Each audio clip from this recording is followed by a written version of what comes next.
My name is Ariella. I'm a 32-year-old office worker. My husband, Everett, and I were friends from college, and we started dating after a reunion and eventually got married.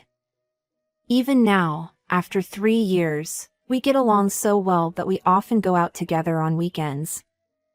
One day, as I was about to leave work and return home, I received a call from my husband. "It seems my mom fell and went to the hospital, so I'm going to check on her." "What?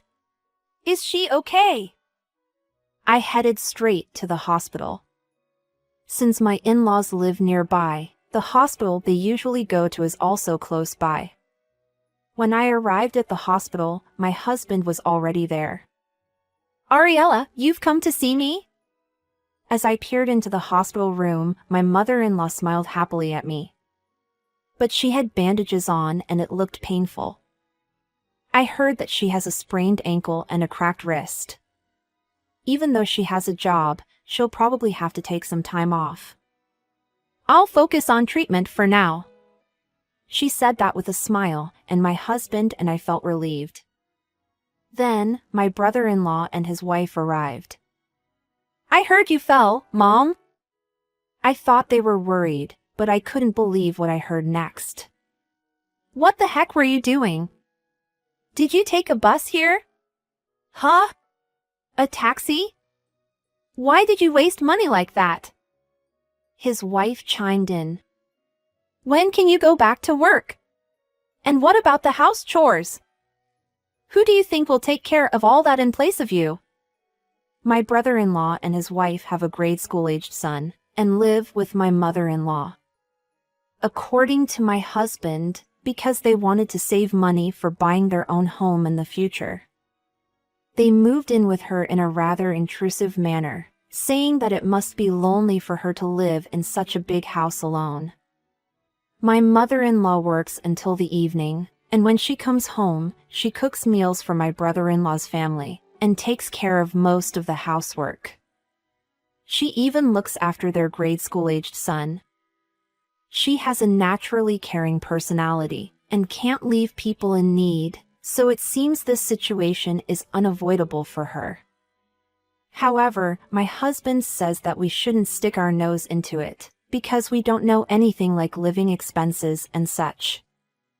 Still, it infuriates me to see my mother-in-law being talked to like this. I couldn't help but speak out. "Isn't that a bit rude?" In response, my brother-in-law's wife glared at me fiercely. "What would you know? You don't even have kids. It's already tough enough taking care of children, and now I have to take care of my mother-in-law too." I wanted to argue back, but my mother-in-law immediately stopped me. "Thank you for coming today, Ariella. Everett, go and have something delicious to eat." Saying that, she took out a $100 bill from her wallet and handed it to my husband. My brother-in-law's family glared at us as they saw that, but we pretended not to notice and quickly left the hospital room. We went to a restaurant for a meal on our way home. "It seems like my brother is getting influenced by his wife," my husband murmured, looking a bit disappointed. I had that my brother-in-law has had a personality that gets easily swayed by other people. His wife must have become interested in him because he works at a big company and he has a good income. They got married because she made an aggressive move on him. From then on, my brother-in-law's personality gradually changed. My husband didn't like his brother's wife from the beginning and became distant, so he only heard later from my mother-in-law that they were living together.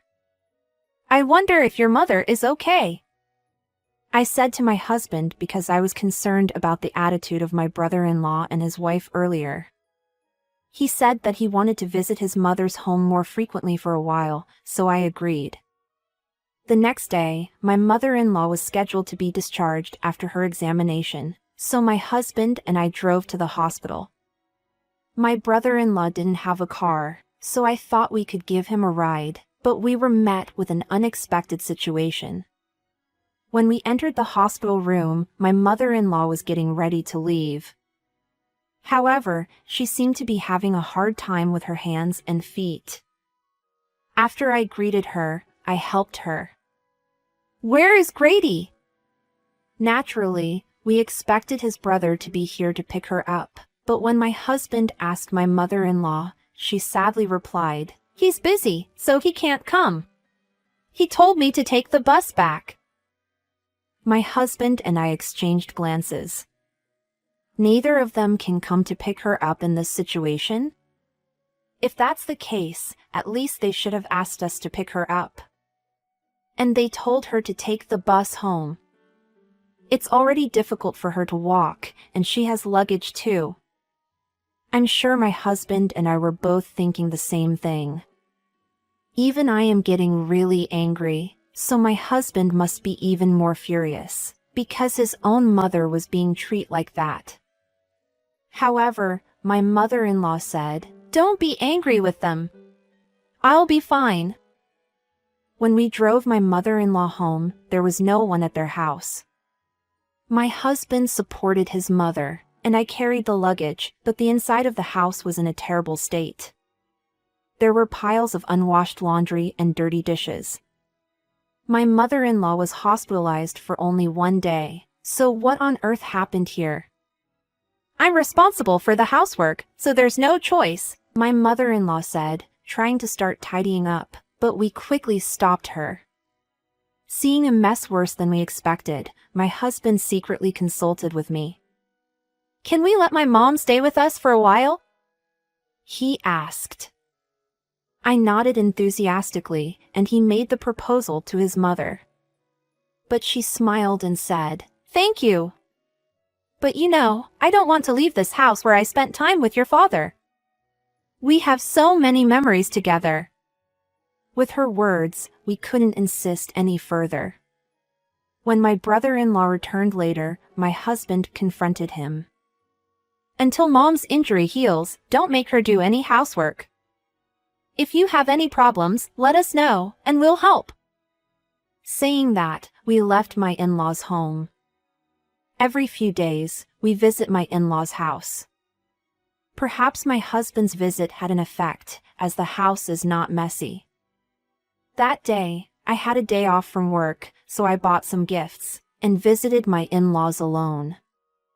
There was no one else in the house except my mother-in-law. My brother-in-law's wife had left without telling my mother-in-law, and my mother-in-law had no idea where my brother-in-law's wife was. While we were talking, my mother-in-law started to do the laundry, so I hurriedly stopped her and helped her. "You shouldn't do this now, it will worsen your condition." "But you see, I'm taking a time off from work, so at least I should do some housework." I gently guided my mother-in-law to sit down and brought out the tiramisu I bought as a gift. "I really like this. I bought it for you to try, so please let me know what you think." I pushed the tiramisu onto her, and she thanked me, and finally took a rest. In the meantime, I started to take care of the laundry. She might not like someone like me touching her laundry, but there's no time for that. While I was doing that, I heard noise from the entrance. My brother-in-law's wife has come home. "You're here again?" As soon as she entered the room, she glanced at me and said that. When she saw my gift, her eyes sparkled. "That's the tiramisu from the famous restaurant, isn't it?" She snatched the tiramisu, still in the bag, from in front of my mother-in-law. Ignoring my attempts to stop her, she started getting the tiramisu out of the bag. "It's a gift, right? Then it should be okay if I have some," she said. Of course, I bought enough for my mother-in-law and my brother-in-law's family, but it annoyed me that she didn't even say thank you, and just took it without permission. I got fed up with everything and finally spoke up. Can you do some housework, please? It's not right that our mother-in-law who is injured is doing the housework, don't you think? What do you know? I'm working part-time and taking care of the kids, so I'm busy. Besides, our mother-in-law isn't working and lives here, so she should do the housework, right? I retorted to her excuse. She is not working because she is injured, so it can't be helped, can it? If you make her overexert herself now, her injuries won't heal. Who do you think you are? Why would I have to take care of my mother-in-law? There was no condition to take care of her when we got married. If she's broke and can't work, she should leave. I couldn't hold back my anger anymore and snatched the tiramisu from her. Susan, let me pack your things. My mother-in-law was surprised, but my momentum couldn't be stopped. I packed her belongings into a suitcase, ignoring my brother-in-law's wife who was trying to follow me to take back the tiramisu. She is going to live with us. We'll come back to get whatever she needs later. Saying that, I put my mother-in-law in the car and returned home. Since I have decided on my own, I sent an email to my husband explaining what had happened. I made my mother-in-law sit down and I said this to make it clear to her. Susan, I don't like it when someone else touches the things in my house. So please don't do any cleaning, laundry, or cooking, okay? My mother-in-law has been in shock, but perhaps she has finally calmed down. She thanked me, almost on the verge of tears. Just then, my husband came home from work. Ariella! I'm sorry, what happened? Hastily entering the room, my husband looked puzzled. I tried to explain, but my mother-in-law explained it for me. I'm sorry, Everett. Ariella was worried about me and brought me here. My husband called my brother-in-law. Apparently, my brother-in-law's wife told my brother-in-law like this. Ariella and your mother bullied me, and your mother left on her own.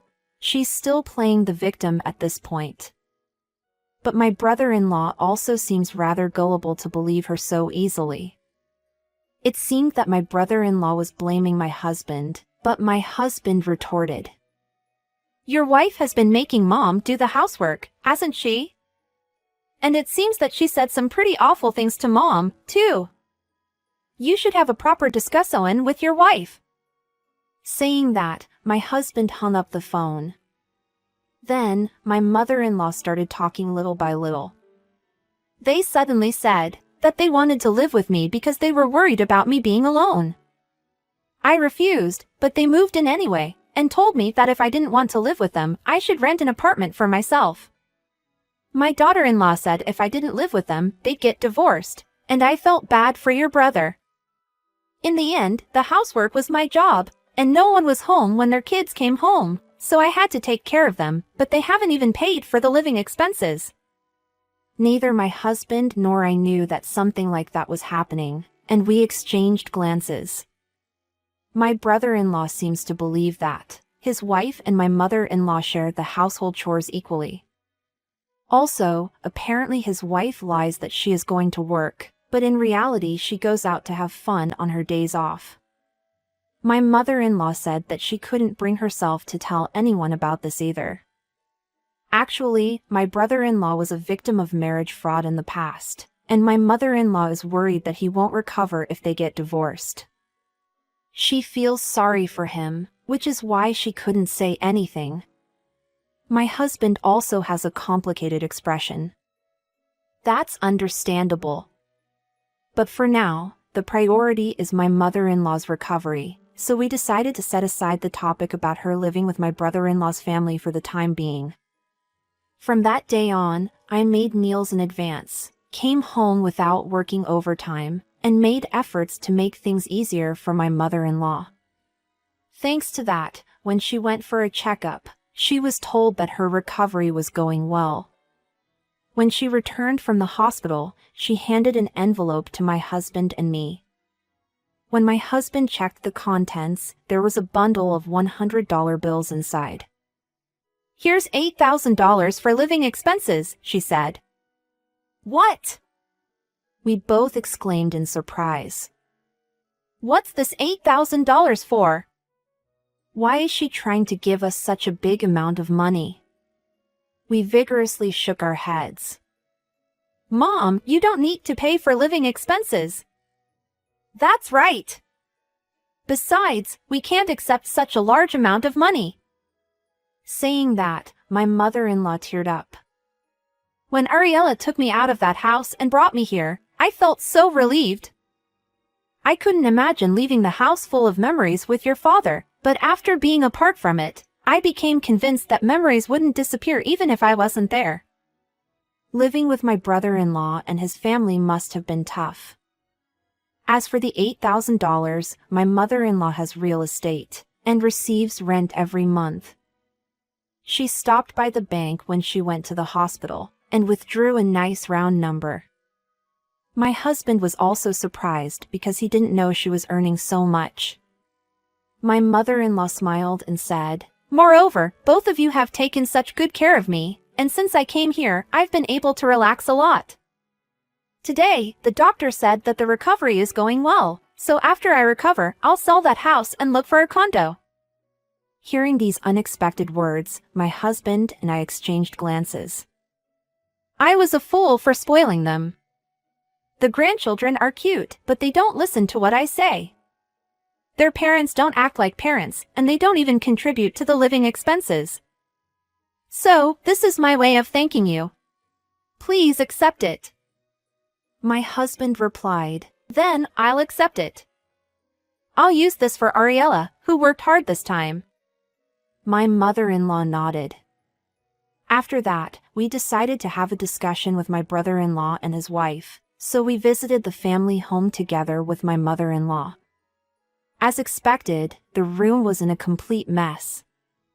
There was garbage such as packages of instant food and frozen food on the floor, and it was clear that my brother-in-law's wife doesn't do any housework. With a sigh, my husband brought up the topic. "Mom is going to sell this house, so you guys have to find a new place and move out." Then, it was my brother-in-law's wife who strongly opposed. "What are you saying? In that case, you are going to pay for the moving expenses and rent, right?" She came up with another unreasonable demand. I, as an outsider, thought I should stay quiet, but upon hearing that, I couldn't help but speak out reflexively. "There's no way we can afford that. Instead, you should pay the living expenses to my mother-in-law." Since they started living with my mother-in-law, they haven't paid any living expenses, and my mother-in-law has been supporting my brother's family with her own earnings and the money she made from stocks. When I said that, my brother-in-law seemed puzzled. "Didn't I tell you to withdraw money from my account and give it to Mom?" His wife turned pale when he asked her, and everyone in the room looked at her. I really didn't like her, and I broke the silence. "Did you embezzle the living expenses that you were asked to give to our mother-in-law?" Her face turned even paler. I asked her more questions. "I heard you spent your days off having fun. So, did you use the living expenses that you were supposed to give to our mother-in-law as your allowance? I hope I'm wrong, but did you tell your husband that you were going to work on your days off, and you actually went out to have fun?" Perhaps because it was the truth, she became so angry at me. "What do you know? I work part-time, take care of the kids, and do the housework." "I don't know, and I don't even want to know, but at least I know that you work only a few hours a week, and our mother-in-law takes care of your children and does most of the house chores, right? So how is it difficult for you? Our mother-in-law is the one who is having a hard time." It seems that my brother-in-law had never doubted his wife, and was completely unaware of what was happening. My brother-in-law's wife had taken advantage of our mother-in-law who didn't say anything, and she had done as she pleased, but now her actions were finally exposed. My husband couldn't stand it and spoke up. "Grady, it's also your fault because you didn't notice anything at all." My mother-in-law had a complicated expression. My brother-in-law was angry with his wife, but he seemed to have realized something when he heard my husband's words. My brother-in-law apologized to my mother-in-law and us, saying, "I was wrong. I'm really sorry." Afterward, my brother-in-law's wife caused a big fight with her husband and returned to her parents' home. However, when her parents found out about the embezzlement, they were furious. They promised to make her pay back the living expenses that she embezzled, and she is now working day and night in her hometown. My brother-in-law seemed to have had an awakening from this incident, and he moved out of the family home and started living with his son alone. He still seeks help from my mother-in-law at times, but he's doing his best with housework and parenting. My mother-in-law has fully recovered from her injury. She decided not to sell the house, and she is still living in the family home filled with memories. With the money that my mother-in-law gave us as living expenses, my husband and I have planned a long-awaited trip to a place where I've always wanted to visit. I'm looking forward to it now.